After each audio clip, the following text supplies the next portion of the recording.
So I was feeling some warmth, and then it disappeared, and then I felt some warmth again, and then it disappeared, and then I felt some warmth again. And at that moment, I realized that there was more to Moxa than the heat. It was actually the fact that she was delivering it so fast. And there was a rhythm, there was a cycle to it. It was warm, cool, warm, cool, warm. I'm Michael Max, and this is Qiological. One of the most interesting things to me about acupuncture is how it has a curious systemic effect on a person. Years ago, when I first had acupuncture myself, I signed up for a second treatment because I got up off the table thinking, holy smokes, what was that? Like a nice, long, fresh drink of cool water when you've been thirsty and parched, I wanted more of that. And it wasn't that my main issue cleared up right away. It didn't. But what did happen was other things, other issues in my life that I didn't even realize were issues. Those things started to change. As an acupuncturist, you're well aware of how this goes. We actually expect to see these kinds of broader systemic changes. And indeed, that is in large part why a person's chief concern gets better. Because the environment of the organism, it's different. We expect to see systemic change in people. And I don't know about you, but I've way too many times lost track in the main reason why someone came to see me, because that so-called main complaint they came in with is now just one item on an ever-expanding list. I can remember being in acupuncture school and first starting to get that glimpse of how a number of seemingly unrelated issues in a patient were actually connected. I imagine there was one needle that could somehow touch them all. And sometimes there is. But I'm also aware that people often come to acupuncture with unreasonable expectations. It's helpful in our clinical work to know specifically what brought someone into your office. This really helps to put the kibosh on those situations like my headaches are gone, but now I'm stressed about my work situation. It's really important for both our patients and ourselves to recognize when there's been some progress and when something's been taken care of. And it's all too human to forget about something that used to bother you. We have a very difficult time being attentive to something that's absent in our experience. So keep in mind the main thing that brought someone into your practice. It's kind of like a North Star for keeping you and the patient oriented.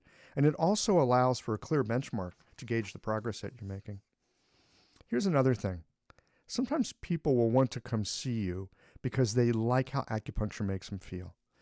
And they think they have to have something wrong with them for them to come in and see you. And so sometimes we get these stories like, I've been doing fine, but in the past few days, well, fill in the blank, some kind of thing that had gone wrong. Or they manufacture some small something into a major thing.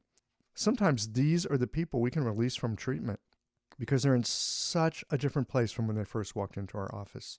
Or perhaps they need permission. They need to know that it's okay to get acupuncture simply because it feels good. Not unlike getting a massage or taking a day at the beach or even a small vacation or a well-cooked meal. You don't have to be broken to enjoy and benefit from acupuncture. But most folks don't know that. And so they'll spin up a story of brokenness instead of doubling down on things are going well.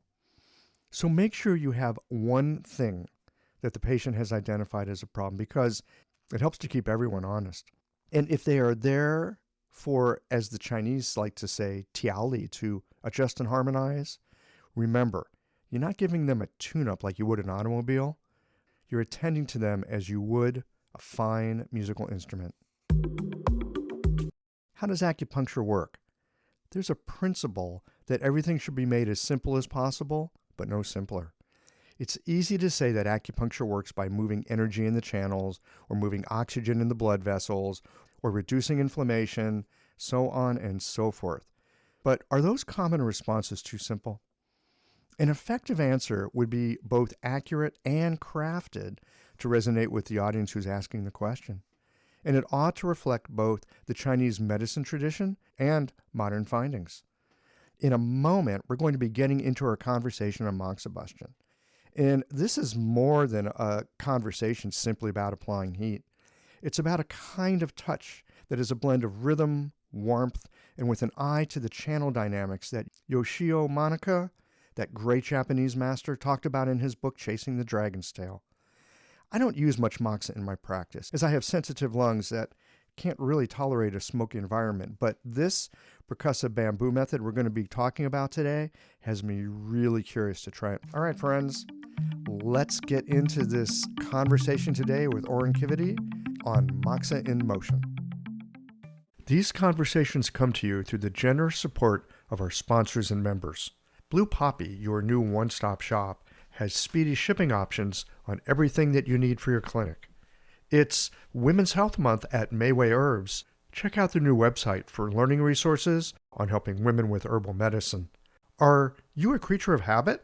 How about making a change that helps your patients and the planet with AccuFast needles? And later in the show, raising your fees doesn't have to be a difficult process. Jane has helpful suggestions on making it easy and effective. And finally, have you considered that having a thriving, profitable practice is one of the most healing things that you can do? Julie Bear Don't Walk has, and she can help you do something about it too. Do be sure to visit the sponsors page on the Qiological website to take advantage of all the special offers our terrific sponsors have for listeners of the podcast. Picture this. Your clinic is buzzing with patients, and then you realize that you're down to your last box of needles. No need for panic, because Blue Poppy, your one-stop shop for all your acupuncture needs, they ship orders received before 3 p.m. on the same day. With a quick visit to Blue Poppy's website, you can order premium needles, herbal formulas, and that special Dr. Bob's oil that your patients love. Blue Poppy understands practitioners can't keep patients waiting. That's why they strive to get you what you need when you need it. From high-quality Chinese herbs and formulations to acupuncture supplies and clinical essentials, Blue Poppy has served practitioners for nearly 40 years with products that meet the highest of standards. Discover everything Blue Poppy has to offer by visiting www.bluepoppy.com, and don't forget to subscribe to their mailing list for exclusive offers and more. Hi folks, I'm Yvonne Lyle, president of Mayway Herbs. May is Women's Health Month, and as a women-owned and women-run business, we especially love how Chinese medicine can support wellness through every stage of a woman's life. So in this month's newsletter and podcast, we're covering topics like PMS, pregnancy, menopause, and osteoporosis. We'll share expert insights and effective treatment strategies you can put to good use in your clinic. Our Plumflower brand line includes herbal tea pills, tablets, extract granules, and organic herbs, all of which you can find on Mayway.com, and where you can also find articles, videos, and other resources to support your practice. Since 1969, Mayway has been a trusted source for high-quality herbal products. In these challenging times, please know that we remain committed to keeping our products accessible and affordable so you can take care of yourself and your patients. As always, thank you for supporting Real Chinese Medicine. Daily habits and routines feel comforting, familiar, easy, automatic. That's the power of repetition. You've worked out the kinks and can do it with your eyes closed. But what if you shook things up? What if you ditched the old routine and tried something new? Hi, I'm John Sten. I've practiced acupuncture for over 30 years, and together with my wife Kelly, we created the world's first eco-friendly acupuncture needle. The AccuFast earth-friendly needle system cuts your packaging waste by 60 to 90%, depending upon your needle type, speeds up your needling, gives you more control, and best of all, while you're healing patients, we plant a tree for every 2 boxes your clinic uses. Thousands of acupuncturists have already made the switch. In just the last year, they've helped plant over 16,000 trees. Since we started, that number has grown to over 50,000. So break the routine. Be the change. Visit acufastneedles.com. Your patients and the planet will thank you.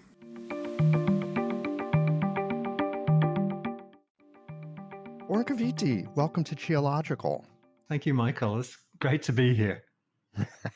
Well, we're all over the world. Correct me if I'm wrong, I know you've been traveling. You're in Malaysia right now. Is that correct? That's where I live and work, yes. You live and work in Malaysia.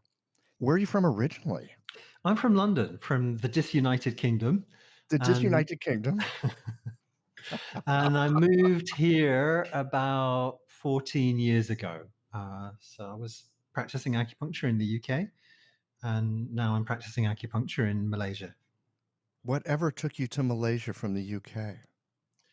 The grass was greener. Well, I'm one of these people who really hates cold weather and monochrome skies, and the UK has that in spades. Ever since I studied in China, I would go to Asia every year, and I just love the weather. I love blue skies and warm climate and heavy rain, and I like not getting cold except when I put the aircon on. So it was all kind of climatic for me. And the food's probably better too, isn't it? The food's wonderful. It's funny when I go back to UK now and I try Asian food in the UK, I can't bear it. It's like, really? You think this is good? So I've become a real food snob.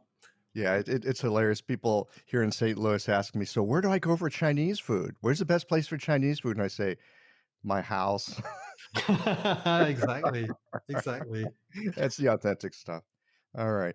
Well, the reason that we're getting together today is, well, I always like just talking to people that are doing interesting things with our East Asian medicine. You have a thing for Moxa, and now I understand why you've got a thing for Moxa, because you don't like cold and you don't like gray, and Moxa is kind of the opposite of that, isn't it?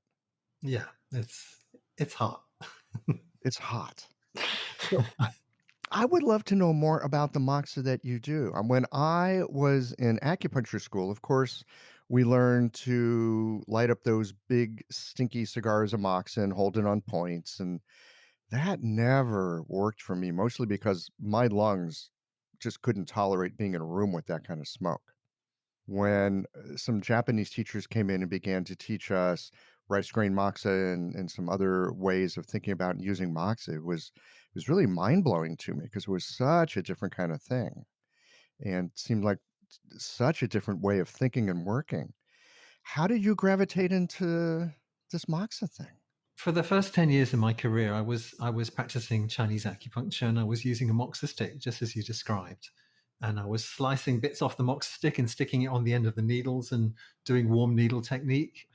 That was pretty much, I was doing salt in the navel and putting moxa on the navel or on slices of ginger. So very much a kind of TCM approach to moxa.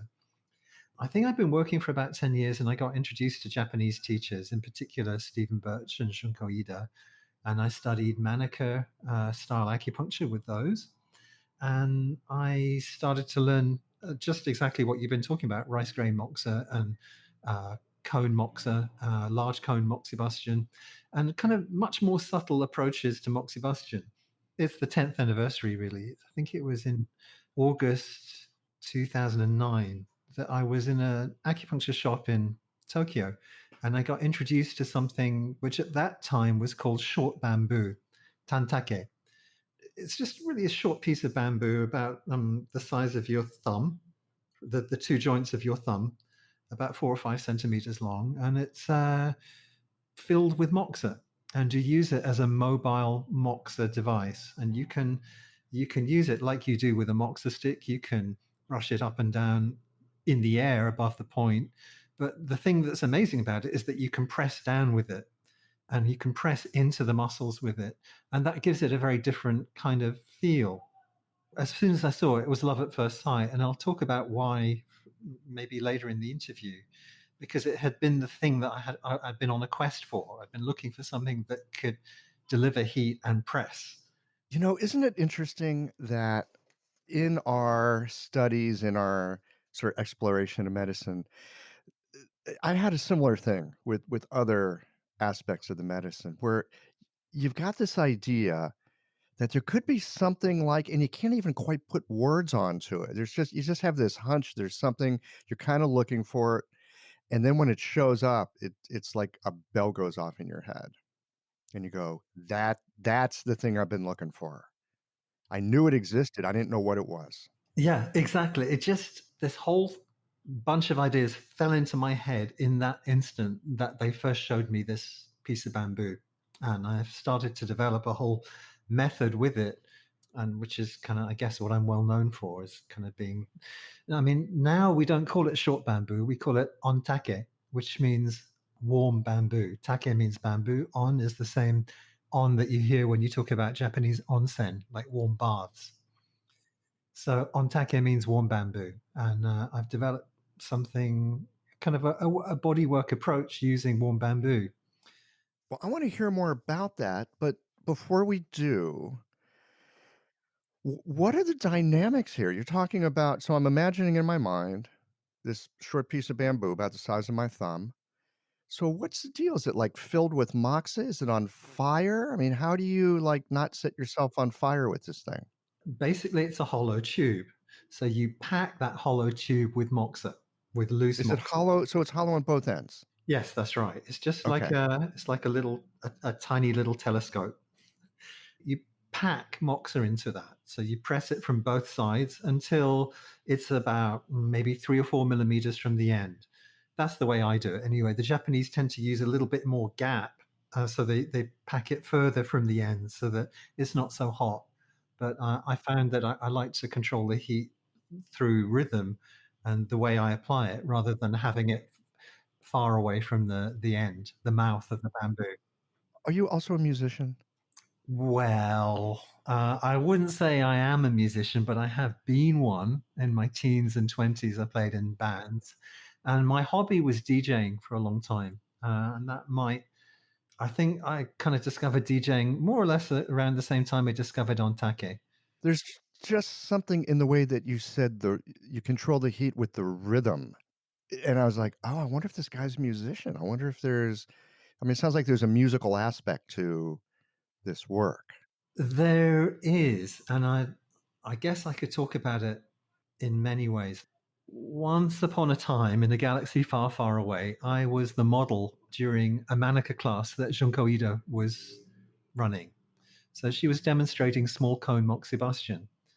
Now, some of your listeners, will be familiar with small cone moxibustion. You get a cone of moxa, more or less the size of half a grain of rice, and you wet the skin and you stick it on so it looks like a grain of rice sticking upside down vertically, and you light it, and it smolders away, it flares up, smolders away, and before it gets too hot, you remove it. Some people like to let it burn all the way down, but usually people burn it to about 80%. And then you take it away. At the same time, you've rolled another one with your left hand and you pinch it off and you stick it on the same place and you light it. Some people can be very fluent as they do that, and Junko Ida is exceptionally fluent. So I was feeling some warmth, and then it disappeared, and then I felt some warmth again, and then it disappeared, and then I felt some warmth again. And at that moment, I realized that there was more to Moxa than the heat. It was actually the fact that she was delivering it so fast, and there was a rhythm, there was a cycle to it. It was warm, cool, warm, cool. So it was cyclical.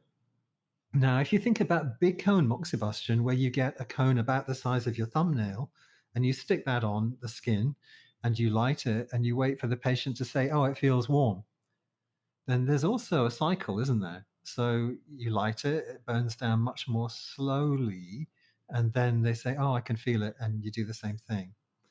Now, imagine the technique we were talking about earlier with a moxa stick.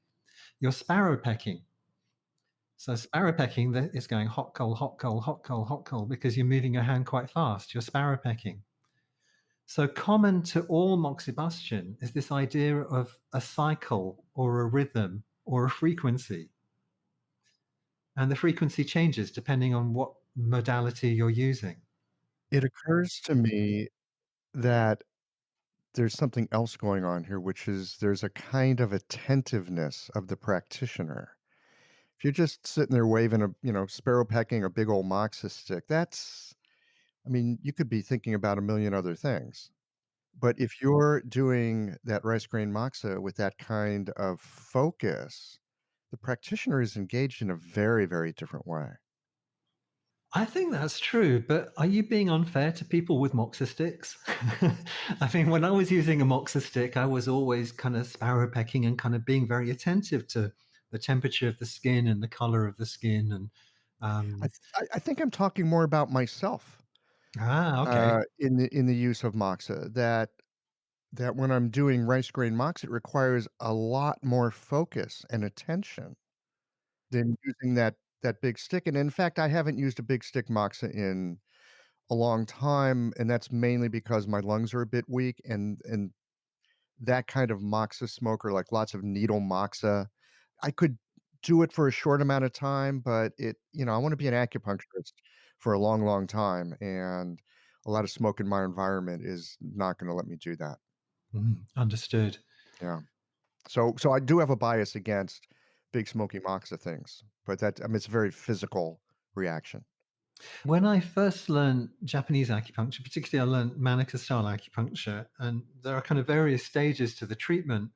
And one of them is doing warm needle technique in Japanese kyutoshin on the back. So you stick a bunch of needles in on the back, and then you put a kind of fairly high grade moxa on the end of the needle, not a kind of sliver of a moxa stick, but you use a different kind of what's called medium grade moxa in Japan. Mhm. And you, like, make a Um, little ball and stick it on there. that's right, and because it's very fine quality moxa, it's not going to fall off or kind of fall down the needle shaft onto the skin. It's just going to stay there and kind of plump. At that time, it was kind of winter in the UK, and I started to get a smoker's cough because my room was so stuffy, and of course we kept the windows closed, and it was really cold, and I had the central heating on. And then I said to the clinic, "Look, I'm getting smoker's cough from all this moxa." So they very kindly put one of those toilet fan extractors on the window. So every time I did moxa, I just clicked the switch and it would suck the smoke out, which was great. It really helped. So I think that if you're doing a lot of that kind of moxa, then you need to have proper ventilation in your room. I absolutely understand where you're coming from when you say you don't like those things. So back to the moment of epiphany that you had with rhythm. Yeah. One of the things that's very interesting about Dr. Manaka is he developed something called Dr. Manaka's wooden needle and hammer. I mean, there are actually traditions of tapping on acupuncture points. There was a Japanese tradition called Mubun Ryu, I think in the 16th century, but Stephen will probably correct me. 16th century Japan, where they had a kind of very blunt gold probe and a little wooden mallet, and they tapped on points on the abdomen. So looking for kind of strange reactions and just tapping on them until they released. And that was the whole style. But Dr. Manaka kind of adapted that. He developed this a much cheaper wooden needle and hammer, which looks like a kind of kid's toy. And he started tapping on acupuncture points with that. But he had always been interested in frequencies and trying to understand different frequencies in the body. So he worked with sound and he worked with um, an oscilloscope and trying to kind of map out different ideas. He was very much a researcher. And one of the things he got into researching was if there were specific frequencies that released different meridians. So frequencies of beats per minute. And he developed very interesting treatments using a metronome and his wooden needle and hammer. I took to these treatments like a fish. I mean, I love Manaka's book. The first time I looked at it, I saw it in a bookshop, and I kind of opened it up and I said, "Oh, that looks really scientific." And I put it back and ran out of the shop. But when I met Stephen kind of broke it down into bite-sized chunks. And then when I read it, it was like a white knuckle ride. It was the best book I'd ever read in my life. It was better than Robert Ludlum. It was a page turner. I was reading it in bed. I was reading it on the bus. I was reading it in between patients. I just couldn't put it down. So he talks about these meridian frequencies that he developed, and he developed very interesting treatments using them, particularly using meeting points like do 14 Dajue. So he would tap at different frequencies at this point because it's the meeting point of six yang channels and the Du Mai. Super So influential. yeah, he gives an example of a woman with knee pain. The pain was on the stomach channel. So he went to do 14 with his wooden needle and hammer and started tapping at stomach frequency at do 14, and then Oh. got her to move her knee, and then her knee started to feel better. But she said, "Oh, the pain's moved to the side a bit." She said, "Oh, okay, that's on gallbladder channel. Let me change the frequency of the metronome. Now I'm going to tap on do 14 at gallbladder frequency, 120 beats per minute." And then she said, "Oh, the pain's gone now." So he developed these really remarkable treatments, and I've used them for a long time with the wooden needle and hammer. But it was after I was always looking for a Moxa device that could deliver heat in the same way because of my experience of moxibustion being cyclical. Okay, I see where this is coming together now. Yeah. So you So, see this little bamboo thing and you go, there it is.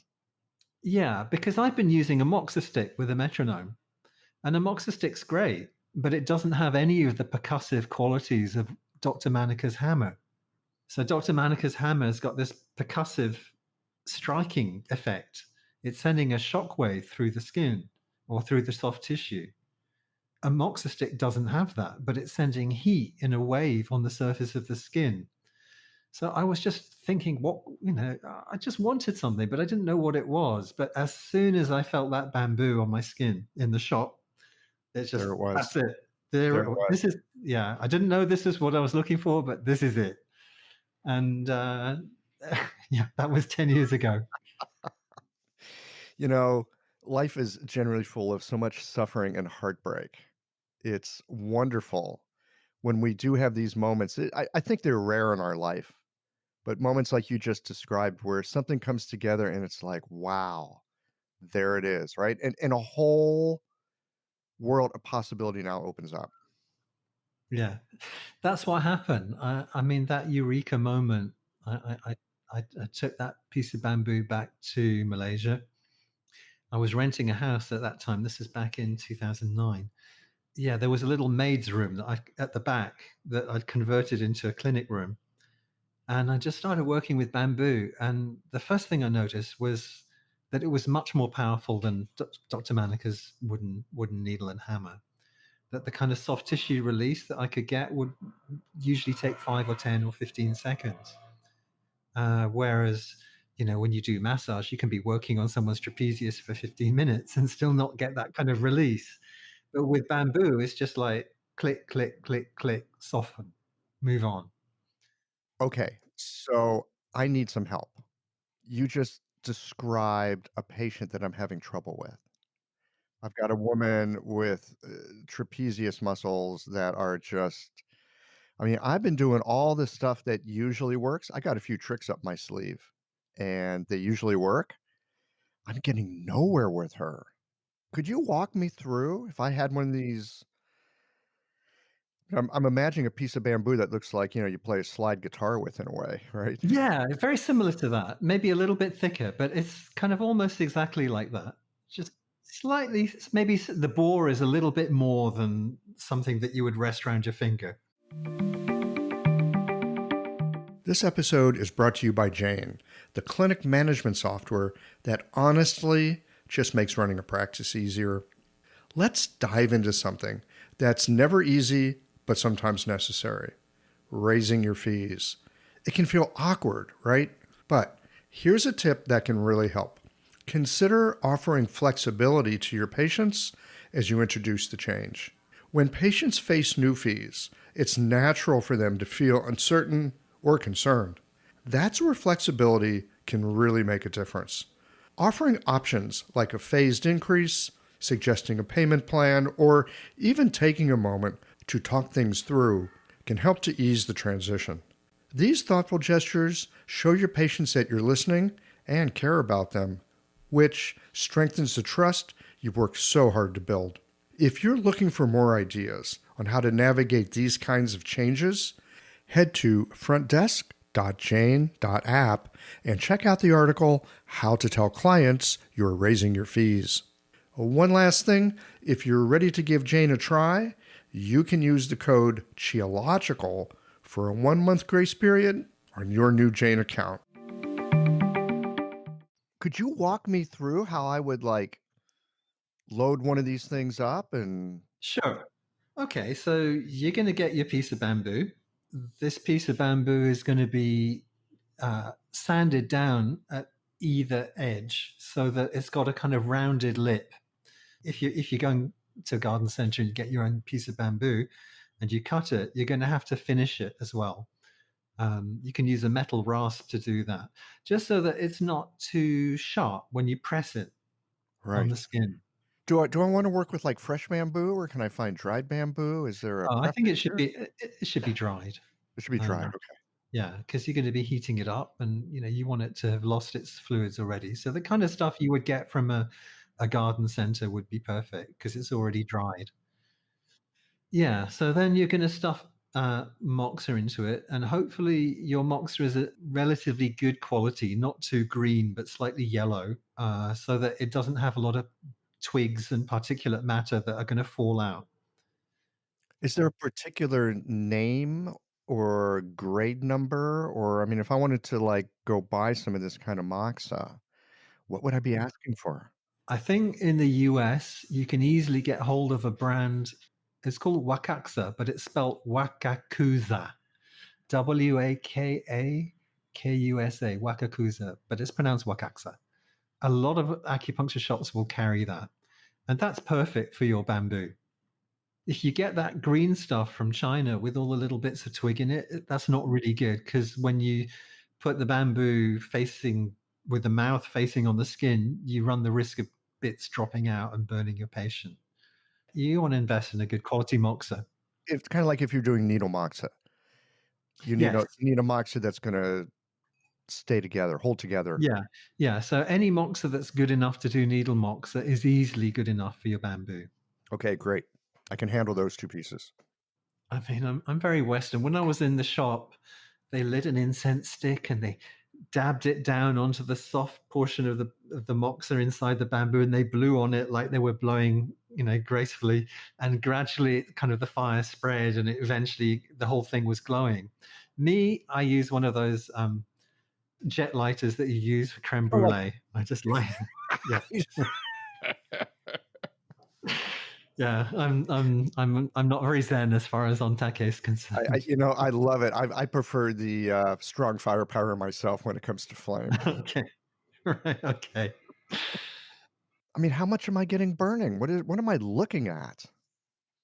You're looking at a little kind of thumbnail piece of bamboo, and one end of it is red hot and glowing on the inside, but the wood itself feels warm. If you press the side of the bamboo onto your neck, it should just feel warm. If you press the mouth of the bamboo onto your neck, then if you touch it lightly, it will feel very comfortable, like hot but comfortable. If you leave it there, it will start to feel very uncomfortable. So don't leave it there. Don't leave it there. Now, how far away is the moxa from the mouth of this piece of bamboo? Because I'm imagining if I press in, heat side in, I mean, you could easily touch the skin if you weren't careful. It's about 3 millimeters away from the lip. Only 3 millimeters. Yeah. Okay.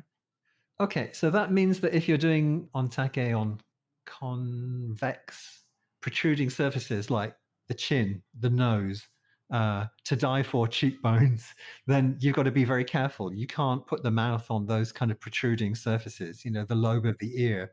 But anything else you can. And you can use the side of the bamboo. What's lovely about it is you can use the side for rolling, and you can use the mouth for kind of standing on points or just tapping very lightly, or you can use the lip to press into joints like around the elbow or the knee or the jaw. So kind of every aspect is very useful. Every side, every part of the bamboo can be used. Okay. I can see that in my mind's eye. Okay. So you've got someone who has got stiff shoulders. Trapezius that is just locked up. Right. She's been a hairdresser for 35 years and it's catching up with her. Okay. Can I ask you something? Mhm. Do you do abdominal palpation? I would say infrequently. If there's an issue that makes me think the abdomen might be involved, I'll go check, but Okay. it's something that I used to do on a more regular basis, but I've kind of fallen away from it. I'm happy to go back to it if you got some pointers for me. Okay. I would just check whether her belly feels cold or not. As I've been using Ontake, I've kind of taken its historical use a little bit further than how it was used in Japan. Why am I not surprised? Okay. So in Japan, It was used very much as a local moxibustion tool. So if someone's got shoulder pain, you do bamboo on their shoulder. If someone's got pain on the knee, then you do bamboo around the knee. So it's just kind of was used as a branch tool and kind of very simply. And it wasn't really a very popular tool in Japan. It was kind of little known. There was a guy called Yamashita had written about it in the probably in the 70s. So I mean, it's not been around for a long time, maybe less than 50 years. Manaka had all kinds of interesting theories about acupuncture. And one of the things he said is that if you draw a line at the level of the navel, a horizontal line going around, which is like the daimai, then you divide the body into two halves, which is superior and inferior. And then if you draw a line down the midline where the renmai and the dumai are, you divide the body into two halves, left and right. And then if you think about the yangwei dai, which is the median line on the side of the side of the body, then you're dividing the line, the body again into two halves, front and back. Mm-hmm. So he thought very much that the 8 extras create an octahedral structure in the body.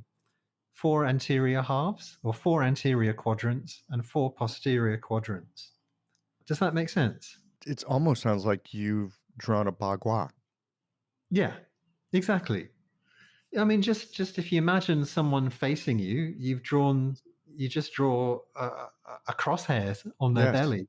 Yeah. And you've got 4 quadrants. Right. And then you turn them around and you draw a crosshair at L2, just below L2, then you've got another 4 quadrants. So 8 in total. If someone has a lot of pain at the trapezius, then the upper 2 quadrants at the back are very excess. So I would be drawn immediately to look at the 2 quadrants that are inferior and anterior. To see if they're deficient. Yeah. And sometimes that's all you need to do. You find someone's got a really cold belly, you just kind of tap around with bamboo until it feels really warm, and then you ask them to see how their shoulders are. So you can work theoretically like that. But I think that what you were really asking me is how do I treat trapezius kind of as a local branch tool? Well, I was asking how do I treat that issue, and you just gave me a wonderful way of looking at it in a very sort of holographic way. I mean, treating locally is treating locally. I mean that's pretty simple stuff. But what you just described, looking at the system as a whole and how excess in one place can show deficiency in another and how you know to look for those relationships, that's the kind of thing for me that makes acupuncture so completely fascinating because we can work distal to where a problem is, get tremendous effects, and people, their eyes get really wide. They're like, "That was magic. What the hell was that?" And it's like, "Well, this is acupuncture. This is how acupuncture works." I mean, these ideas are really not unique to Japanese acupuncture or to Dr. Manaka because people, your listeners who practice or influenced by Dr. Tan's balancing system or Master Tung's system, left treats right, front treats back, upper treats lower. So these are very basic kind of yin yang polarities. And the more of them that you can deploy when you're treating, the better. Some people will say you should never treat locally, you should always treat distally. And some people will say the opposite, said you should always treat locally, you should never treat distally. So I think a lot of the time you need to find the right way to employ. For me, I sometimes I love to treat locally with ontake because it feels so good. For other cases, I love to treat distally in the way I've just described because it works so well. One of the things that I love about this kind of thing is it helps us to better understand what's actually going on for our patients, right? I mean, maybe her problem is in truth coming from a kind of deficiency of yang, deep in the belly. She's also had hot flashes for a long time. Long time. I mean, she's well past menopause. and it's something that we've been working on, and so now I'm, like, super curious. I'm gonna go check her belly because if it's cold, then we're also looking at a situation here where there's deep deficiency, the yang is floating. Wow, if I could just bring that yang back, then it's a 2 for 1. Shoulders loosen up, she stops sweating at night. Of course, the problem then is she's gonna send all her friends to me and Oh, that'll be terrible. Yeah. I mean, you might find she has cold feet as well. I mean, in it's a very recognizable pattern in at least in meridian therapy and Japanese acupuncture, where cold feet, stiff shoulders, hot flushes, red face, headaches, they all kind of belong to this deficiency below, excess above pattern. So yeah, just hold her feet when she comes next time and get a sense of if there's any energy down there. It sounds like it's all going up here. Of course, her work is really going to be congesting stuff up there. There's a lot of stagnation just because of the movement she's doing every day. every day and holding her arms up, I mean, she's been at it 30 plus years. Oh, bless her. Yeah. Yeah. Now that I think more about her work, then I think I would definitely do some local treatment as well. Mhm. Um, I think she'll love it. Yeah. Well, let me tell you this now. People love ontake. I mean, you said all her friends are going to come. Once I started doing ontake, my practice just got busier and busier because, first of all, I was becoming more effective because I was just getting better results. So that speaks in itself, and people always recommend you if you're effective. But secondly, people liked it. If you can imagine what's happening on different levels, people are feeling this pulsation of heat. Their muscles are relaxing, and they're hearing a metronome and they're smelling smoke. And all of those things are happening all at once. So there's a tick, tick, tick, tick, and there's this kind of feeling of relaxation, and there's a smell of smoke, and there's this palpation going on their back or somewhere else. And they're just the whole body is sinking into a deep kind of relaxed state. Um, it's very powerful. I'm just listening to you describe how it works, and I'm like, "Oh, that sounds really good." It's beginning to be fall here, yeah, where I live, and I could see how people would because especially in the fall, you've gone from all this hot summer, it's really muggy here in St. Louis, so it's super humid, it's now getting dry and cold, and people are they get fussy when that weather change happens. Not to mention sick and all kinds of other things. I This would be a great seasonal transition treatment for folks. One of the things that I did with Ontake was it developed a whole body routine. Some of your listeners will have studied with Stephen Birch and will have studied Shonishin. And in Shonishin, it's a kind of baby massage with a silver spoon or a rounded tool called an enshin. It's like a metallic. It looks like a metal lollipop, and you just rub it on the skin on babies and kind of infants and children up to the age of about 7. So you rub on the yang channels, particularly large intestine, and on stomach, on the yang ming channels, and on the abdomen itself, and also on the back, on either side of the spine. Working on either side of the spine is pretty much universal to any kind of system of body work. If you think about shiatsu, they'll work along the back shu points with their thumbs. If you think about tapping with a plum blossom needle, then they'll always recommend tapping on either side of the spine until it goes red or until it bleeds. If you think about gua sha, they'll always rub on either side of the spine. So it's pretty much a given that if you're going to do a kind of holistic treatment, you should work on the back shu points from top to bottom.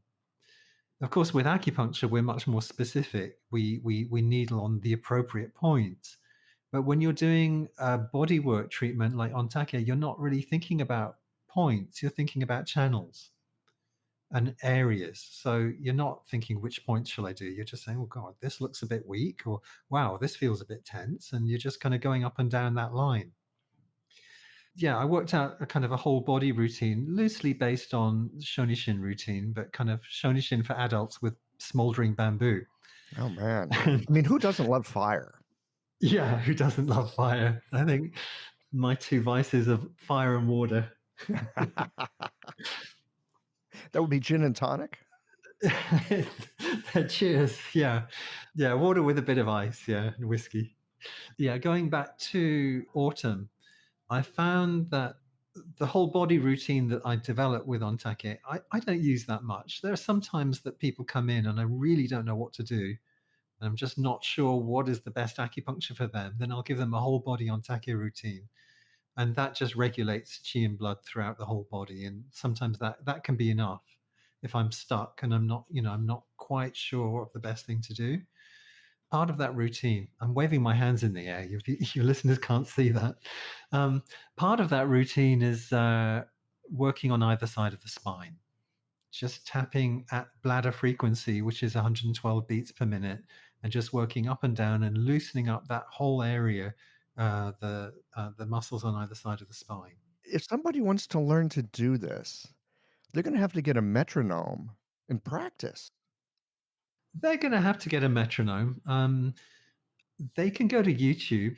There's a lot of videos, training videos on YouTube that you can follow, so you can figure out how some of this stuff is working. Now, are these when you say there's training videos, is this work you're putting up or is this other Yeah, that's. people? There are some other people now, but mostly it's me. It's mostly you. So Yeah, you're a YouTube channel. I have it. Shall I say what it is? It's called Yeah, yeah, let's hear it. the Ontake channel. So if you just type in, yeah, Oddly enough, YouTube. it's the Ontake channel. Yeah, so you can type in youtube.com/the Ontake channel and you'll get there. As long as you spell channel correctly and don't say Chanel, you'll be fine. That's a different kind of smell. That's it, yeah. I've divided it up into sections. So there's kind of Ontake basics. And I think there's some training videos I did in 2013, which talk about all the different kind of tapping techniques and kind of Manaka's frequencies. And then there's some stuff about me teaching this in Japan. So there are some videos where, I'm teaching groups in Japan. And You're teaching Japanese. I teach in English and it gets translated. Right, no, but I mean, you're teaching Japanese people. Yes. So you've got this really cool Moxa technique that you got from Japan. You've put your own twist on it because it, was exactly the thing that you've been looking for all these years. And now you're taking it back to Japan and saying, check this out. That's pretty much how it's been. I actually got asked to do a 2-hour presentation at a Japanese university in Tokyo, which was great because I had like nearly 60 students, and it was really, that was really something. I thought, wow, this is cool. It's kind of an exciting feeling when you're teaching Japanese Oh, man. acupuncturists. Talk about full circle. I think it goes to show too how over the years the medicine of Asia has come to the West. How do we know it's actually happening and developing here in the West? Because some of us, like you, have been able to put your own unique point of view on it, learn to get clinical results, and then bring it back to where it came from and say, what do you think of this? Here's another way to do it. And we get to make our contributions as well. Well, I think it's interesting as well is that Manaka was really famous when he was alive. He was well known throughout Japan. He had outstanding results. He had his own hospital and clinic, and he had a big team of people working with him. And he published a lot of research papers, a huge body of research in Japanese. I mean, for the 80s, he was really very well known. He passed away in 1987, and somehow his legacy crumbled and has really been kept alive by teachers in the West. Yeah, Stephen Birch still teaches a lot. There are other people. Brenda Lowe teaches Manaka in the US, Marion Fixler in the UK, Paul Movsesian in Australia. So there are people still teaching his stuff. But in Japan, there are only people who studied with him who kind of gone on to develop their own thing. But it's like his whole work with Manaka's wooden hammer and with the frequencies, I wouldn't say it's been lost because it's been preserved in the West, but it's just not been perpetuated. And people don't study his stuff when they go to university. There isn't a semester all about Dr. Manaka's work, which there absolutely should be, because he made acupuncture come alive. He researched so many basic concepts about channel flow and was able to demonstrate a whole load of assumptions in the Neijing that we just take for granted. He was able to say, well, look, this works, this doesn't work, this works mostly. So, I mean, like the Chinese clock, for example. He did some fascinating research into urine flow at different times of day, according to the Chinese clock, for example. Tell me more about that. I think it's in his book, Chasing the Dragon's Tail. He just started monitoring patients' urine flow according to the Chinese clock and to see when there were peak hours or when different things seemed to come into effect more.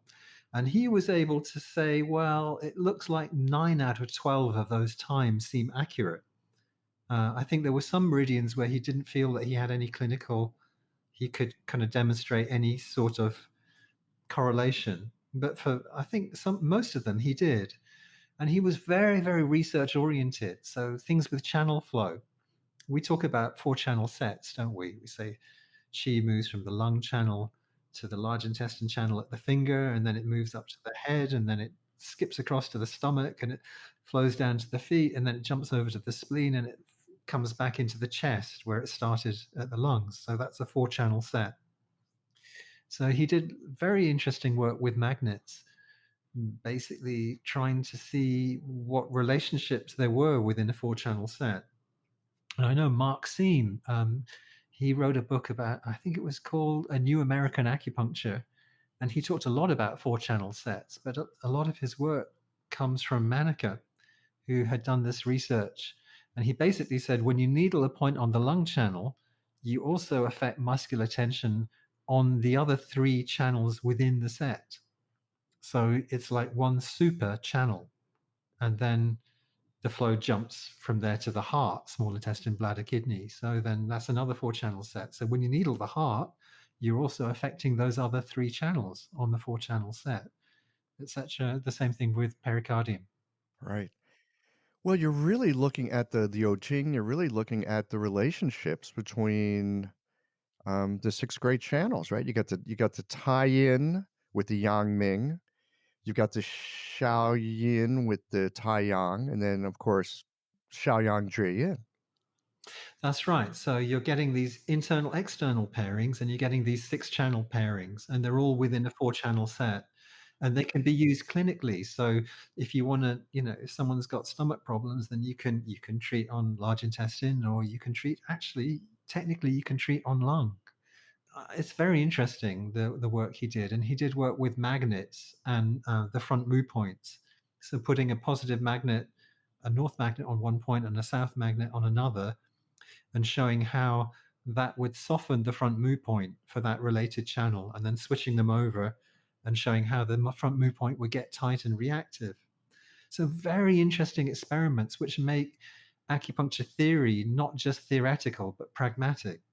Right. I mean, come alive, and I love the word that you just said, pragmatic. It's not just theoretical, it's pragmatic. Well, I think this is a distinguishing feature of Japanese acupuncture and also of Zen Buddhism, which is a kind of pragmatism where what you do in daily life trumps theory. Stephen always tells me a story of when he was studying with Dr. Manaka, and he said when he was younger, he was very heady and very mental. He had this theory about the I Ching, and he was talking all about this theory on the I Ching and acupuncture and I Ching and this and that. And Dr. Manaka was nodding very politely. Actually, you can see this on YouTube because I interviewed Stephen, so you can hear him telling the story himself. But to cut a long story short, Dr. Manaka was nodding very politely as Stephen was banging on about his theory. And then he said, okay, Toshi, can you lie down on the table and take your shirt off? And Stephen, can you show me your theory on Toshi?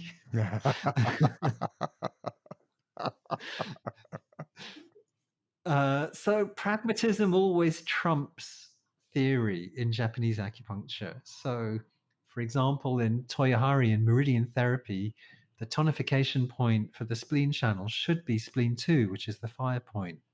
But nearly always, spleen 3 is used instead. I mean, that's not five element theory. The earth point is not the tonification point. But when you ask them why in Toyohari or in meridian therapy, they say, because it works better. Yes. I love that. So it's as simple as that. So pragmatism trumps theory.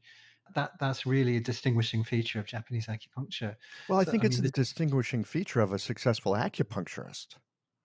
yeah, maybe it is. No, I think it Yeah. is because if you are in your clinic and you're working with your theory and it's like, I'm doing everything according to the theory, but your clinical results aren't so great, you can have as much fun with your theory as you want. You're not going to be very busy. Whereas if you're getting results, well, they're going to send their friends and family and everything else. So, yeah, there's kind of a sweet spot. I mean, I know for myself because I'm kind of intellectual. I love the theory stuff. It's fun to play with mental models, is what it comes down to for me. But what's even more interesting is watching people get better and then trying to figure out, okay, what's actually going on here? I mean, I know these days, if I'm having trouble with a patient and I find myself thinking, well, according to the theory, I should, XYZ, that's when I know I am completely lost and I need to start over. Because the theory might guide us, but it's not what gets us the results. What gets us results is paying attention in the moment and seeing if we can understand what's actually happening in this person. For me, I think it's about the line of least resistance. I mean, for example, I've studied TCM and I practiced TCM for 10 years. And then I studied Manaka style acupuncture and then I studied Toyohari. And sometimes I get a patient and it's just so obvious what I need to do from a Manaka point of view. But from a Toyohari point of view, I'm not so sure. So is it a spleen show? Is it a lung show? I'm not sure.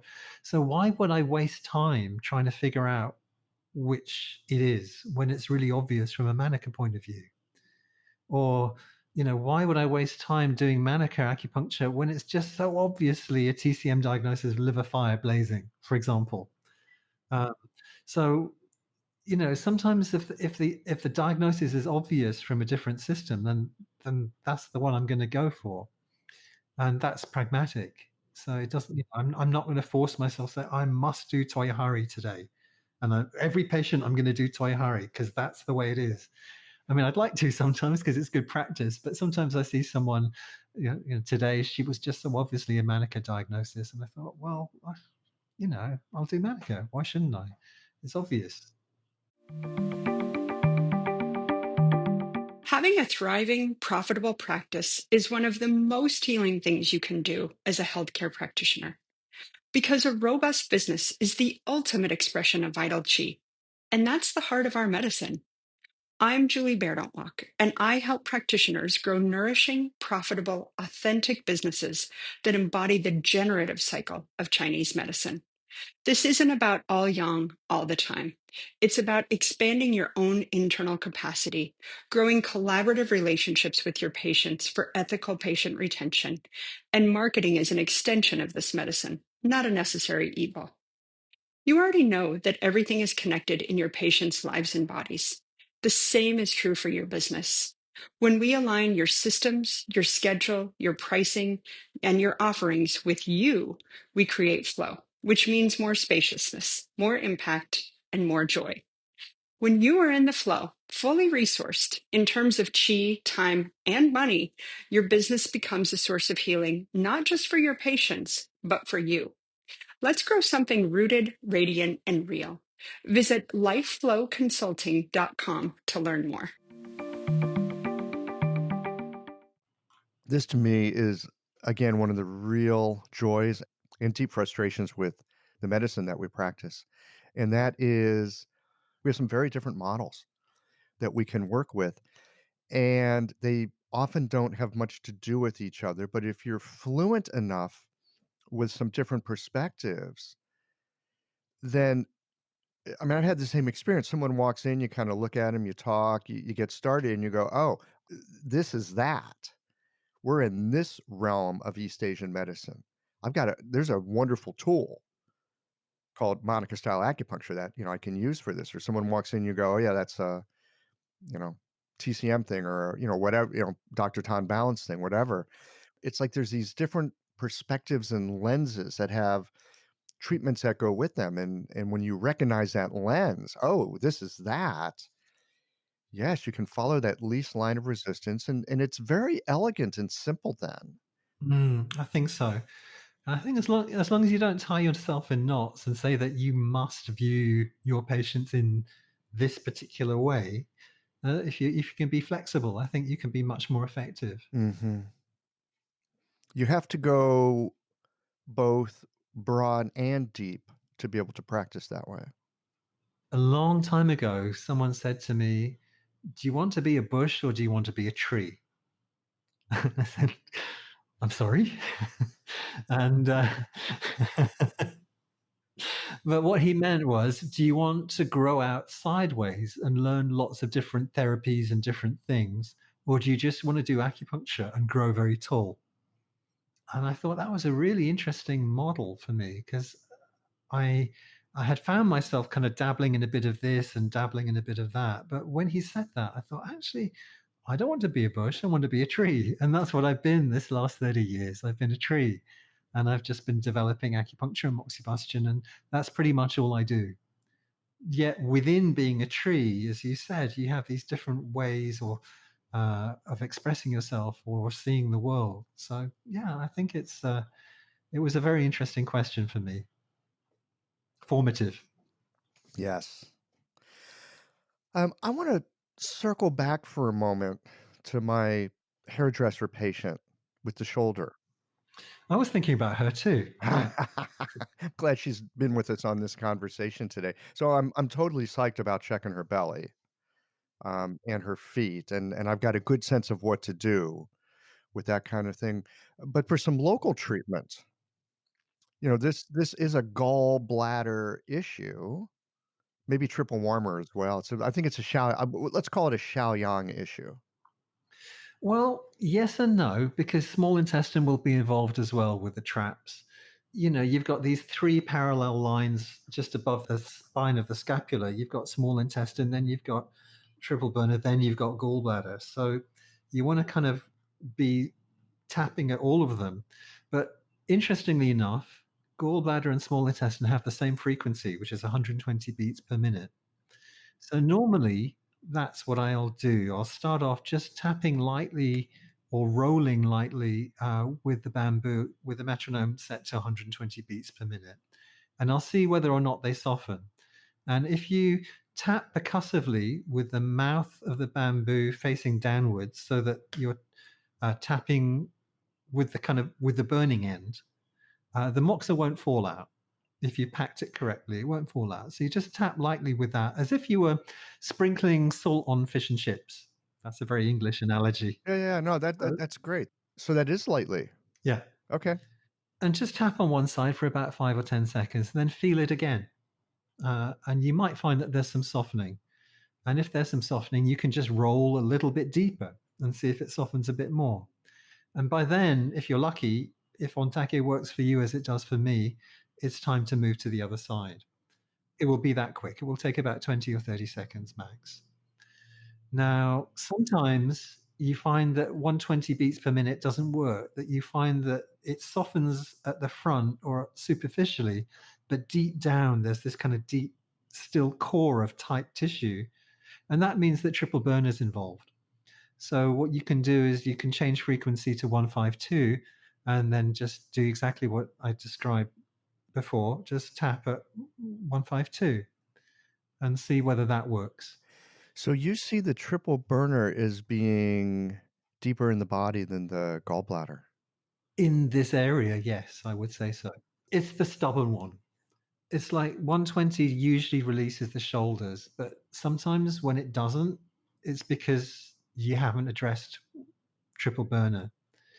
I mean, I've never tried doing triple burner first and then seeing whether I have to change to 120 because 120 will cover small intestine and gallbladder, so I might as well treat two channels at once. Mhm.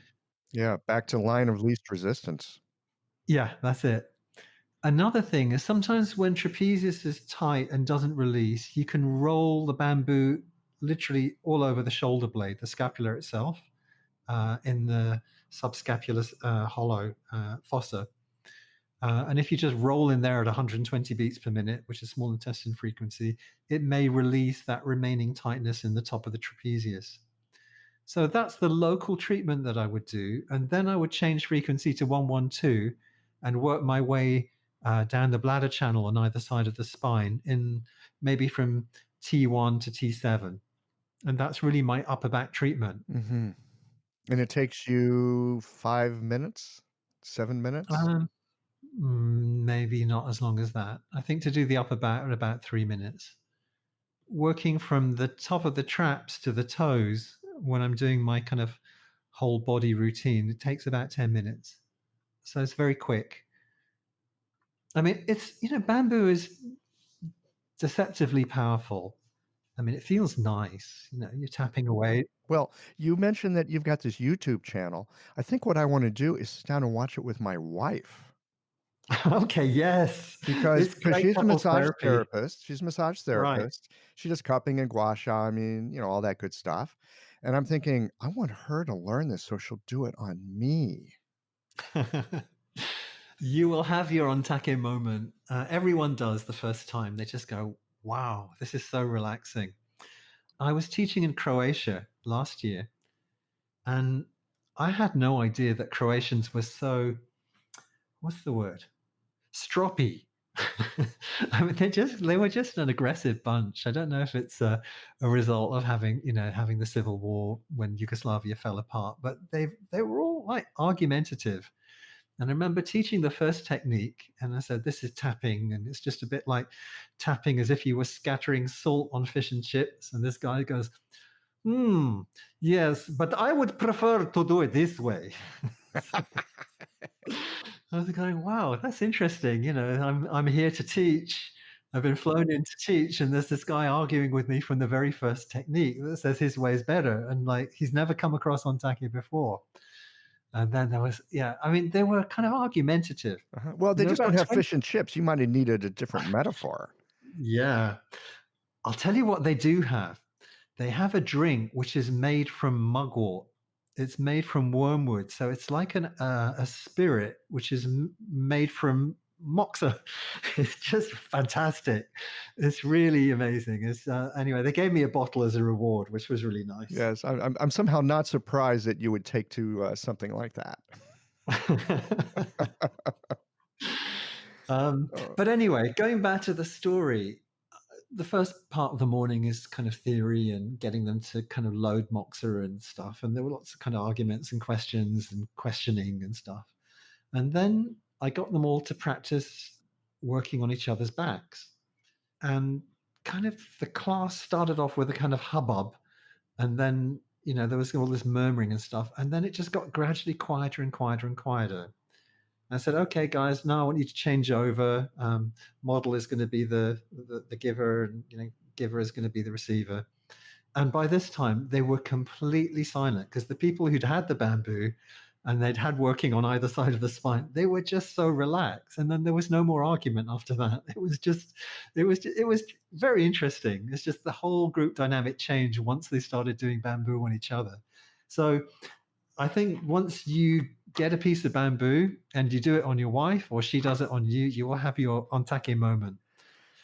Well, it's like I said at the beginning of this conversation, I've sort of shied away from Moxa, because of my It's not very lungs. smoky, No, no, no, Michael. no, It's no, not I very know, smoky. I get it. I get it. It's not smoky. What I wanted to say was I've avoided Moxa by and large for a long time, and now I find myself really being drawn to wanting to check this out and try it. I've not had the experience, but I've had the experience of you talking about it. I've had the experience of you describing how you work with percussion and heat and attention and some touch. And I'm just like, that sounds really good. That sounds like something that I might want to explore a little bit more in my practice. It sounds really doable. One of the issues that I had with the rice grain moxa is, as much as I love getting it, it takes a lot of practice to do it well. And so I've never gotten that good at it because I'm easily frustrated. So this sounds super learnable. It is. It's actually quite easy. That's what I'm thinking. I mean, my friends tease me and say, "Oh, you are the ontake master," but I'm the master of something quite easy. So Yes, you're the it's master like, of the line of least resistance. yeah, that's me. Yeah. Have you done any of Dr. Tan's work? A little bit, yeah. Yeah. So if you are a listener who is already very familiar with Dr. Tan's model of normal mirror, reverse mirror, normal image, reverse image, which he describes in acupuncture 1, 2, 3, then I've been writing a lot about what I call Ontake 1, 2, 3, which is a hats off to Dr. Tan. Basically, you can use Ontake in exactly the same way. So if someone's got problems in the lower back, you can use his 5 systems matrix and you can do Ontake on the balancing channel. And it works spectacularly well for pain relief.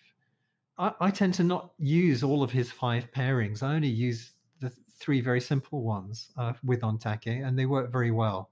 So internal, external, 6-channel pairs, and also what he called clock opposites, what Dr. Manaka called polar channel pairs, using those pairs which are at the opposite end of the Chinese clock. It works amazingly well for pain relief and very, very quickly, and it lasts a long time because you really change the muscle tone of the balancing channel. And it feels good. And it feels great. Yeah. And people that might be shy about needles, you could completely not use needles and be super helpful to folks. Oh, very much so. Very much so. I mean, people are always a little bit wary when they see you lighting the Ontake with a gas lighter, but that wariness disappears within 5 seconds of Yeah. you applying it to their skin. My patients are used to me lighting cotton balls on fire for cupping, so it's they're already somewhat inoculated. That makes sense. Yeah, I mean, you don't have to do Japanese acupuncture to do Ontake. It's adaptable to any style of acupuncture or any style of body work. So there are a lot of shiatsu practitioners who come to Ontake workshops and then take it away and use it as an adjunctive treatment. So you really don't have to kind of change your system or your approach with your patients. This is just something that you add on. And for the most part, it's not a root treatment. It's a symptom, it's a branch treatment. So it's something that you put in the last 5 minutes of your treatment, or maybe it's something that you put in the first 5 minutes of your treatment. But it's just something that can augment what you already do rather than being something that you have to kind of retrain yourself for. So it's very beautiful and it's adaptable. And anyone can use it as long as you know where the meridians are. Well, if you're an acupuncturist and you're listening to this, you probably already know that stuff. Yeah, Yeah, that's right. great. So again, you've got this YouTube channel. I'm going to put that on the show notes page. So y'all listening to this right now, you can just pop over and click on that and learn a thing or two. Oren, it sounds like you teach all over the place. Do you have classes coming up? How would people find out if they want to come and learn in person? I'm raising my hand here, by the way. Okay. I'm like status quo. The British group, they were really famous in the UK, but they never broke into the American market. Sorry, that shows my age. So far, I haven't taught in the US. I've taught in South America. I was in Brazil just a few months ago. So far, I haven't taught in the US. So if there's anyone listening to this show who would like to organize an Ontake workshop, then they can contact you or they can contact me. That would be great. Okay. Um, So for now, they have to go to YouTube unless they want to go to Brazil or Great Britain. Are you teaching in Malaysia? I mean, I've taught in Malaysia, Thailand, Japan, uh-huh. um, Croatia, Yeah. Spain, uh, South America, Okay. Israel, So UK. oh my And God. next one is in France, I think at the end of this month, end of, yeah, end of October. Have you got a website with your schedule? Do you know what? I don't. You don't? Um, I don't know. I'm not that organized. I think if you do a search for sayoshi.com, Sayoshi spelled SAYOSHI.com, anything that I'm doing will be in there. So I'll create events in there. And sayoshi.com is a kind of directory for practitioners of Japanese style acupuncture, and it shows a lot of teaching events happening worldwide. But you can always go to the Ontake channel. There's an Ontake group in Facebook. And I think wherever I'm going, I tend to talk about it there. Okay, and then you can just sort of get the buzz from those folks. Yeah, that's right. You don't have to be an Ontake practitioner to join the group. You just have to be interested in Ontake Okay. and not post stuff about other stuff. So just. Well, I thoroughly have enjoyed this conversation. We need to wind it down because I need to go to the garden store now and go buy some bamboo. I was going to say one other thing, though, in terms of wanting to learn. I've just been in this process of completing my book, and there will be a book about Ontake coming out. I'm self-publishing on Amazon, and it will be called Moxa in Motion. Ooh. When's it coming out? Uh, uh, well, I would say in about 6 weeks. I've just kind of sent the files. They've been edited, and I've just sent them up to be formatted. And the e-version will come out first, the Kindle version, and then I think I'll wait a few weeks and then launch the paperback version. And there won't be an audiobook in the foreseeable future because I just don't think it's the kind of thing that you can learn through audiobook. Maybe you can, I'm not sure. I think your idea with video makes a lot of sense. Yeah. A lot of the ideas that I talk about are discussed in detail in the book. So, yeah, I mean, maybe that's why I'm talking about them because they're so fresh in my mind. And by the time the book comes out, I'll have thought of something else that isn't in there. I mean, it's never going to be a bestseller because, I mean, gosh knows, acupuncture books are not intrinsic. It's not really a big market.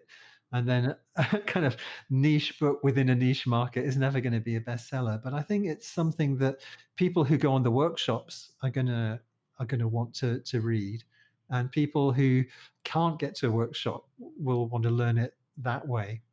And I think if you integrate that with the YouTube channel, it's pretty comprehensive. Yeah, it sounds like you've got a lovely ecosystem out there for people to learn this. And the other thing that occurs to me is that while acupuncturists would, of course, be interested, any body worker, and that's a much larger market, might find that, oh, this is a really helpful adjunct to work that I'm already doing. I think so. I think that any body worker who's aware of the meridian pathways can use this system. But if you're a physiotherapist and someone gives you bamboo and says, okay, can you do trapezius at 120 beats per minute? You're really going to be doing it in a very roty way without really understanding. I think if you understand the channel pathways, then you can really use Ontake in a very dynamic and interactive way. But if you're just a body worker without that sense of where the channels flow, that would be a little bit harder. Or you might learn something about the channels just because you're working and paying attention. It'll be curious to see who ends up buying the book, but I'm delighted to hear that it's coming out. And again, we'll have links and everything on the show notes page so people can go get that. That's wonderful. Well, thank you very much, Michael. It's been a real pleasure to be on the show. I was actually a little bit nervous. I was thinking, what am I going to say and what am I going to talk about? But you're such a good host in bringing people out. I feel like I haven't stopped talking. Do you want to know what the secret is? Tell me. Okay, so here's the secret. I get a hold of people that are doing something really interesting. They know their stuff really well. I ask a couple of questions and then I shut the hell up.